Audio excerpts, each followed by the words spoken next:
Pourquoi est-ce qu'on n'a pas fait ce foin sur Mehra, l'auteur du Lancet, qui a scientifiquement planifié la mort de patients qui n'auraient pas dû mourir?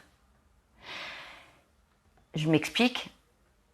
Lorsque Didier Raoult donne son protocole de trithérapie de l'antibiotique, du zinc et de cette hydroxychloroquine, il s'assure dans le recrutement des patients que ces patients n'ont pas de contre-indication à aucun des médicaments, des molécules auxquelles ils vont être exposés, dans l'état actuel de nos connaissances. Donc notamment, typiquement, le fait qu'il n'y ait pas de déficience en une enzyme qu'on appelle la G6PD. Et c'est très très important parce qu'effectivement, s'il y a cette déficience, vous allez finalement favoriser une espèce d'hémolyse qui va provoquer la mort des patients.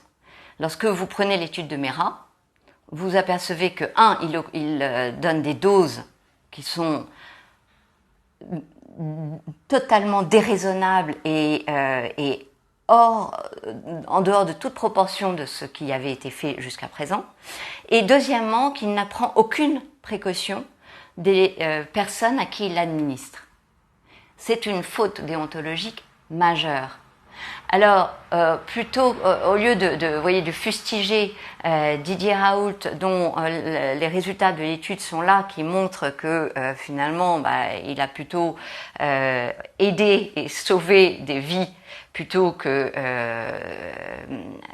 précipiter la mort de patients qui n'auraient pas dû mourir, on ferait mieux de se préoccuper du manque de déontologie de certaines études et de certains comportements de scientifiques